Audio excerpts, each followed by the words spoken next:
اور میں آپ کو بتاؤں at the end of the day اللہ تعالیٰ سب کو برابر کر دیتا ہے.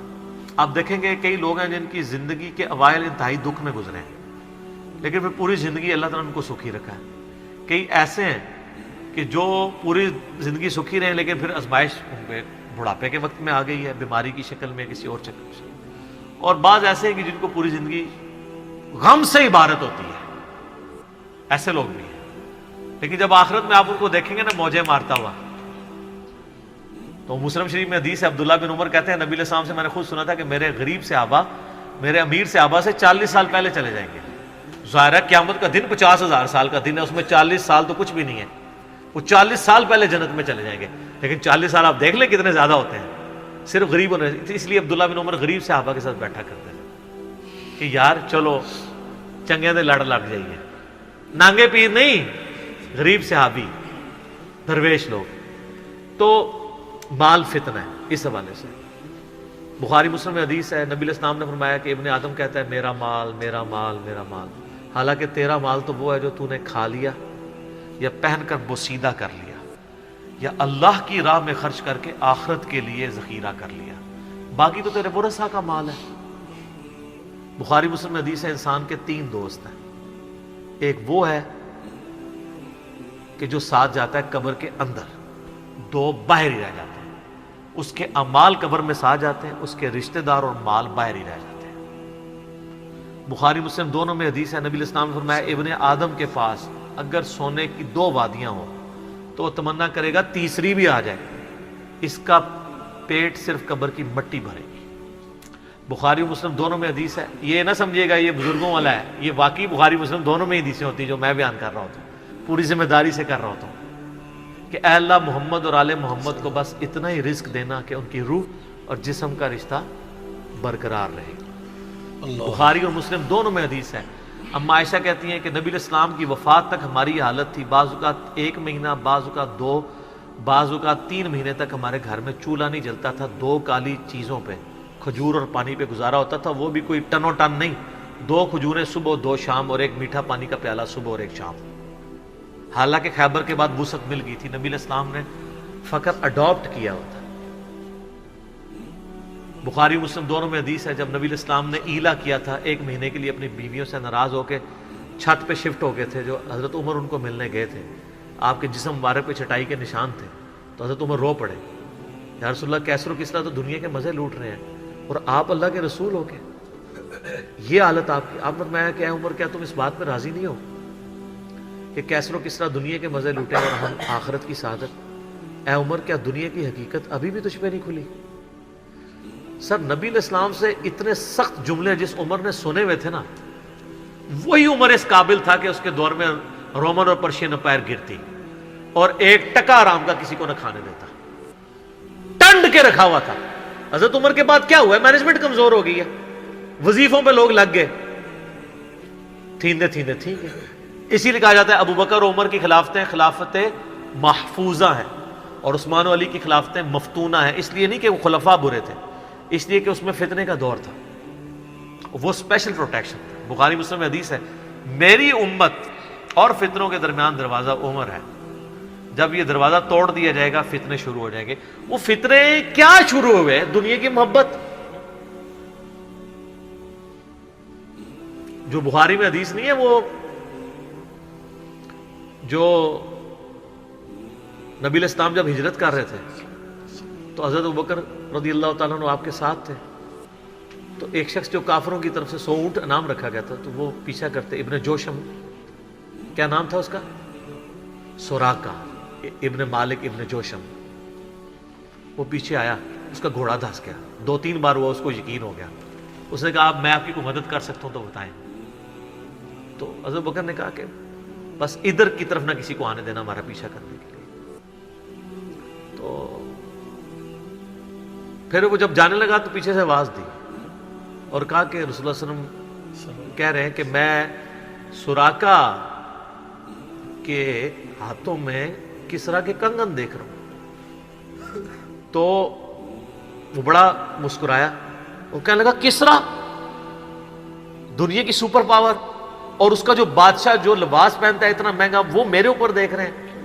اور دل میں شاید اس نے یہ بھی سوچا ہو کہ اپنی حالت یہ ہے کہ جان بچا کے 2 بندے چوری چھپے مدینہ جا رہے ہیں اور ہمیں یہ بشارت سنا رہے ہیں. تو نبی علیہ السلام کو یہ پتہ بھی تھا کہ امت کے لیے خزانے کھلیں گے، تب بھی آپ نے فقر اختیار کیا تاکہ امت پیچھے سے مال پانی نے شروع کر دے. کیونکہ ترمذی کی حدیث ہے ہر امت کا کوئی نہ کوئی فتنہ ہے، میری امت کا فتنہ مال ہے، سیدھی سی بات ہے. اور پھر حضرت عمر کے دور میں پھر کسرا کا جب لباس آیا تو وہ کہا سراقہ کدھر ہے، پہنایا اور کہا چل کے بتاؤ. جب چلے تو پھر کہا لا دے. اس نے کہا میں مالک ان کا نہیں، نبی علیہ السلام نے صرف اس کا کہا تھا یہ مسلمانوں کا مال ہے، بیت المال میں جمع ہوگا، تو ملکیت نہیں اس کی حاصل کر سکتا، یہ ایونلی ڈسٹریبیوٹ ہوگا. تو سر، اور اس کے بعد پھر حضرت عمر رو پڑے. یہ سارا انہوں نے فلمایا عمر سیریز کے اندر. تو صاحب نے کہا آپ کیوں رو رہے ہیں؟ انہوں نے کہا کہ رسول اللہ مجھ سے بڑھ کر اللہ کو عزیز تھے، لیکن ان کی زندگی فقر میں گزری، اللہ نے یہ خزانے ان کو نہیں دیے. اور حضرت ابوبکر مجھ سے بڑھ کر اللہ کو عزیز تھے، ان کے دور میں یہ نہیں آئے. اس آزمائش میں اللہ نے مجھے ڈالا ہے اور میں ڈرتا ہوں کہ میرا کیا بنے گا. اسی لیے بخاری مسلم میں آتا ہے نا، جب ان کو زخم لگا اور لوگ نا امید ہو گئے تو پھر لوگ آ کے ان کی فائنل زیارت کر رہے تھے، کیونکہ کھاتے پیتے تھے تو وہ میدا کٹا ہوا تھا، نکل جاتا تھا. اسی حالت میں بخاری میں آتا ہے ایک نوجوان آیا، اس کا تہمت ٹخنوں سے نیچے لٹک رہا تھا. جب وہ جان لگا تو بیماری کی حالت میں حضرت عمر کہہ رہے ہیں لڑکے اس کو تہمت کو ٹخنوں سے اونچا کر، اس سے تیرے کپڑے بھی پاک رہیں گے اور یہ سنت بھی ہے. یہاں ہم لوگوں کو کہتے ہیں شلواریں یار نیچے روبڑ رہی ہیں. حضرت عمر نزا کے عالم میں بھی ٹخنوں سے اوپر شلوار کر رہے. حضرت عمر وہابی نہیں سن سر، وہ صحابی سن، ان کو پتہ تھا یہ سنت ہے، اور نزا کے عالم میں تہمت اوپر کروا رہے ہیں. یہ بخاری کے الفاظ ہیں.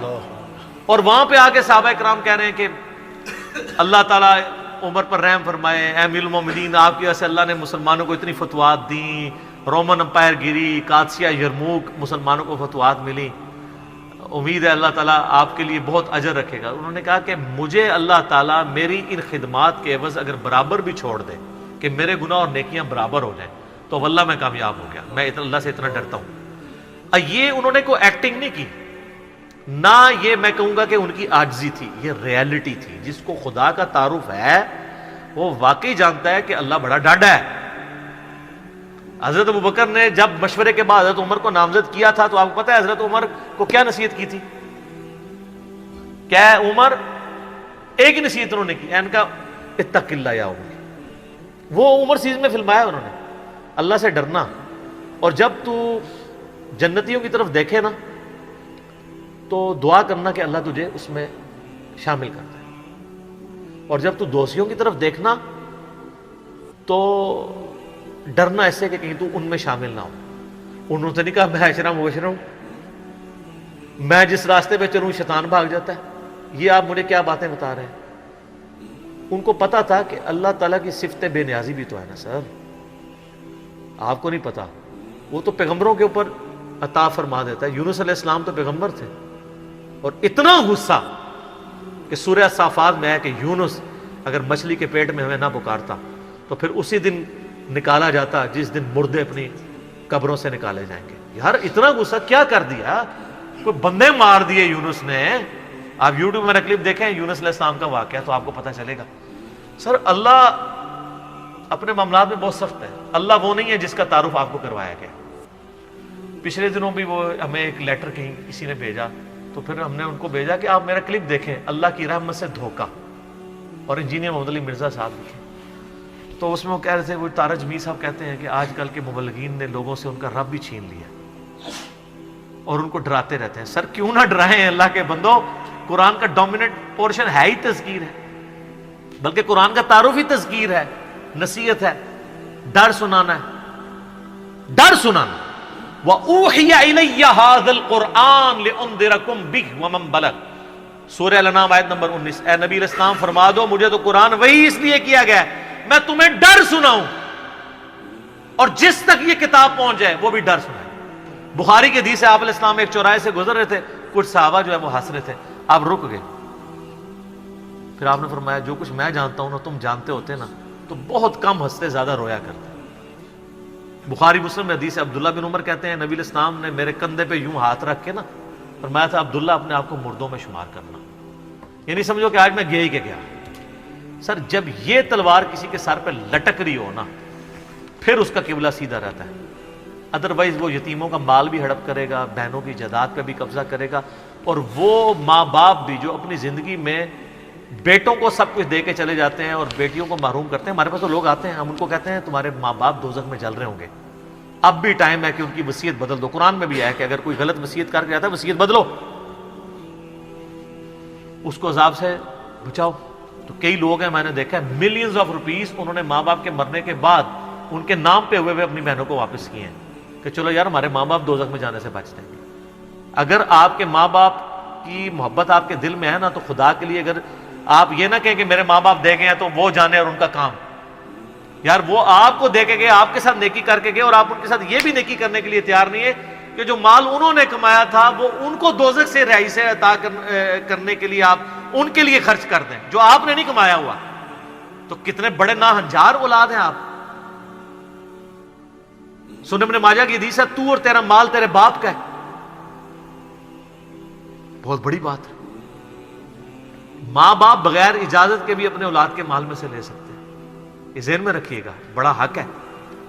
اور آپ لوگ یہ کام کر رہے ہیں، اور جو ماں باپ کر رہے ہیں خدا کے لیے ان کے پاؤں پکڑنے پڑتے ہیں، پاؤں پکڑے، ان کو کہیں کہ خدا کے لیے بہنوں کو اس طرح نہ کیا کریں۔ او جی ان کو جناب وہ جیز دے دیا تھا، وہ جیز تو زندگی میں دیا، وہ گفٹ ہے،